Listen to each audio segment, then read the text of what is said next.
सातत्य म्हणजे रोज थोडं थोडं करत राहणं.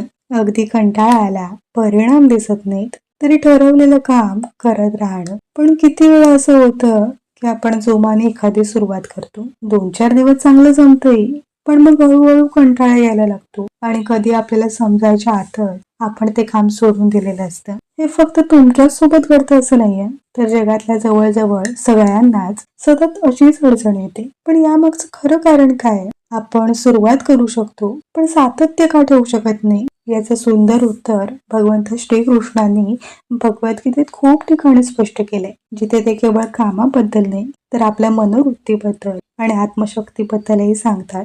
चला तर मग आपण हे समजून घेऊया. बघा, जेव्हा आपण एखादं नवीन काम सुरू करतो, नवी उमेद असते, कारण आपल्या मेंदूला ते नवीन आणि मजेशीर वाटतं. पण जसजसं तेच काम परत परत करावं लागतं, तसतसं आपल्या मेंदूला ते काम कंटाळवाणं वाटू लागतं आणि मग तो आपल्याला हळूहळू कामापासून दूर नेऊ लागतो. पण भगवंत श्रीकृष्ण भगवद्गीतेच्या अध्याय 6 श्लोक 5 मध्ये सांगतात की आपल्याला स्वतःचा उद्धार करायला हवा. आपल्याच कृतीमुळे आपण आपले मित्र होतो आणि आपल्याच दुर्बलतेमुळे आपले शत्रू. याचा अर्थ असा आहे की आपलं मन कंटाळलं तरी ते आपल्याच हातात आहे. आपण ते पुन्हा उभं करू शकतो आणि हीच खरी जबाबदारी असते सातत्य राखण्याची. आपण अनेक वेळा म्हणतो, आज मूड नाही, उत्साह नाही, आणि मग काम थांबतं.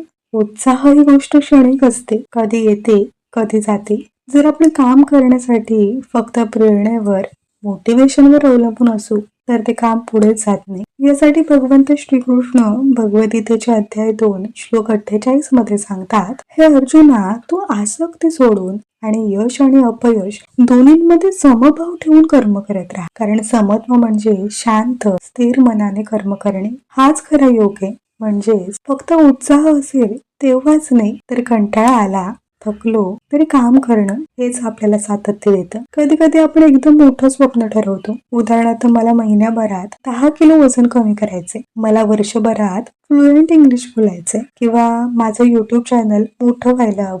पण मग प्रत्यक्षात कामाला लागल्यावर आपल्याला समजतं की हे ध्येय किती मोठं आहे आणि आपल्याला काहीच सुचत नाही की सुरुवात कुठून करायची. म्हणून सातत्य येण्यासाठी आपल्याला लहान लहान टप्पे पाडावे लागतात. भगवंत श्रीकृष्ण भगवद्गीतेच्या अध्याय 4 श्लोक 39 मध्ये सांगतात की जो मनाने शांत आहे, सातत्याने प्रयत्नशील आहे आणि त्याचे श्रद्धेवर ठाम विश्वास आहे, तो मनुष्य हळूहळू ज्ञान प्राप्त करतो आणि मग त्याला मनशांती प्राप्त होते.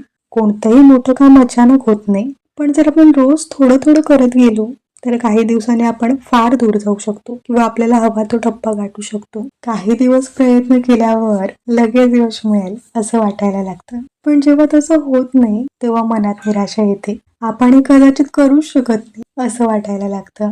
पण खरं म्हणजे कोणत्याही चांगल्या गोष्टीला वेळ लागतो आणि सातत्याने करत राहिलं तरच बदल घडतो. भगवंत श्रीकृष्ण भगवद्गीतेच्या अध्याय 18 श्लोक 26 मध्ये सांगतात की जो करता अनासक्त आहे, निरहंकारी आहे, जो अहंकारयुक्त कटू वचन बोलत नाही, जो धैर्यवान व उत्साही आहे, कामात आसक्ती ठेवत नाही, यश मिळालं तरी खूप खुश होत नाही आणि अपयश आलं तरी दुःखी होत नाही, तोच सात्विक करता आहे.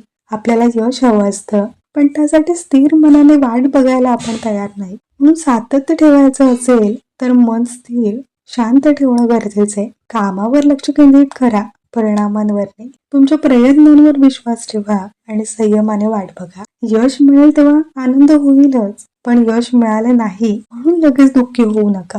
हीच खरी सात्विक वृत्ती आहे. आणि सर्वात महत्वाचा मुद्दा, मन हेच सगळ्यात मोठं आव्हान आहे. ते रोज काही ना काही नवा विचार करत राहतं. आज कंटाळा, उद्या भीती, परवा शंका. म्हणूनच आपल्याला सतत मनावर विजय मिळवण्याचा प्रयत्न करावा लागतो.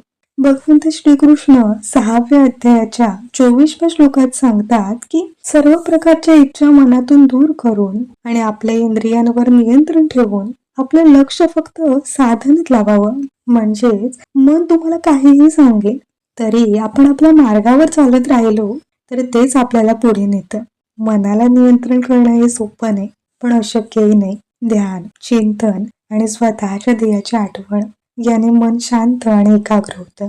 तर सातत्य राखणं कठीण वाटतं, कारण आपलं मन कधी कधी कंटाळतं, कधी घाबरतं, कधी शंका घेतं, तर कधी लगेच यश हवं असं वाटतं. पण भगवद्गीतेत भगवंत श्रीकृष्ण आपल्याला सतत हे सांगतात की कर्म करत राहणं, मनाला शांत ठेवणं आणि स्वतःवर विश्वास ठेवणं हाच खरा मार्ग आहे. आपल्याला मोठं ध्येय गाठायचं असेल तर रोज थोडं थोडं काम करणं, लहान टप्पे ठरवणं, मन विचलित झालं तरी पुन्हा त्या मार्गावर परत येणं हेच खरे साधन आहे. जसं एका छोट्याशा रोपाला मोठं झाड बनण्यासाठी आणि त्याला फळ लागायला वेळ लागतो, पण जर आपण रोज त्याला पाणी दिलं, काळजी घेतली आणि विश्वासाने वाट पाहिली तर एक दिवस ते झाड भरभरून फळ देतच. तसंच आहे, जर तुम्ही आजपासून रोज थोडे थोडे प्रयत्न करत राहिलात तर उद्याचे यश नक्की तुमचं होईल. हा व्हिडिओ तुम्हाला उपयोगी वाटला असेल तर तो नक्की इतरांसोबत शेअर करा आणि चॅनलला सबस्क्राईब करा.